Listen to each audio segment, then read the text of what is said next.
I never thought I'd end up in a situation like this. Life seemed perfect. A cozy house in Santa Barbara, a job I loved, a wife I loved, and my younger brother who'd always been close to us. I thought trust and love were unbreakable. I was wrong. Emily, I met her back in college. She was sitting in the park laughing so loudly and genuinely that I knew right away she was the one. I, a shy guy, just asked if I could sit next to her.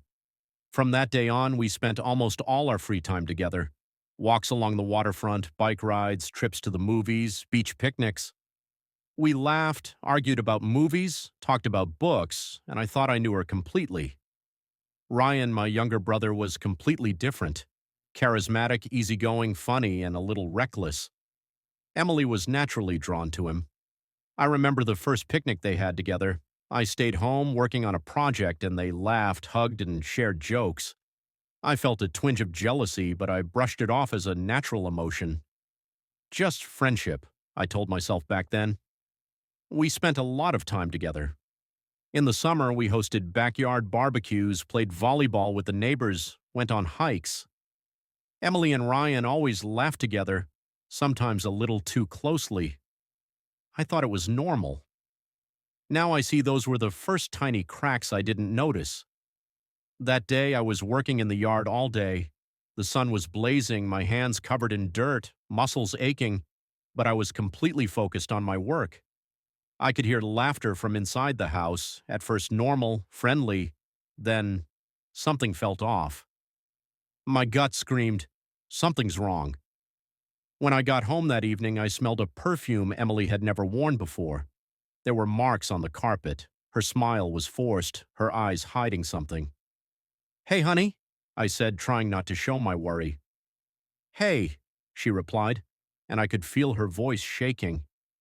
I tried to ignore the feeling, telling myself it was just coincidence. But the next day, it all became clear. I went to work again, the sun scorching, my hands in the dirt, thinking only about the project. Through the window, I saw Ryan walk into the house.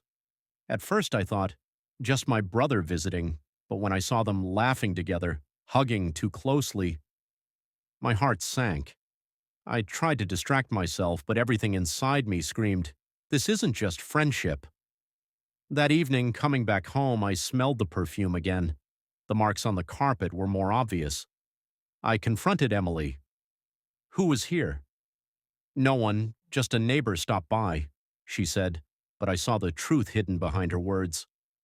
The next day, a call from a neighbor confirmed everything. "Mark, I didn't want to get involved, but I saw Emily and your brother." Those words hit me like lightning. I tried to believe it was a mistake, but when I walked into the house, it was undeniable. Their glances, gestures, smiles, all a secret I had just uncovered. I remembered the times we spent together. Trips to the beach, backyard barbecues, laughter, games. All of it now tinged with pain. Their hidden closeness had destroyed my trust, my faith in love, my life. I tried to talk to Emily, to ask questions, to find an explanation. But she dodged, avoided the topic. Ryan tried to act innocent, but his smile, his glance, the slight smirk, it all gave him away. I felt everything I had built crumble. Every morning I woke up thinking about what had happened, and every night I went to bed with a heavy chest. I remembered laughing on the beach, roasting marshmallows over the fire, how they laughed together while I thought, it's just friendship. Now every memory was stained with pain. I wondered how to move forward. Could I forgive her? Could we ever go back to what we had? Divorce seemed unbearable. Forgiveness felt impossible. Anger, hurt, disappointment, all flooding inside me. I tried to understand why they did it. Why Emily, the woman I loved with all my heart, chose my brother. Why Ryan, my younger brother, the one I always protected, decided to betray me. There are no answers, just emptiness and pain. One thing I do know, trust is fragile. Once broken, it can't be fully restored. I realized my life would never be the same. And now, every time I look at Emily, at my brother, at the house, I don't see the past. I see the wreckage they left behind. I know I have to find the strength to keep going, to not let this destroy me completely. I know I'll have to live with this pain, but I also know I have to keep moving forward. Every day is a small battle, every memory a reminder that love and trust can be lost in an instant. All I can do now is learn to trust myself again, my choices, and maybe someday other people, but I'll never be the same again.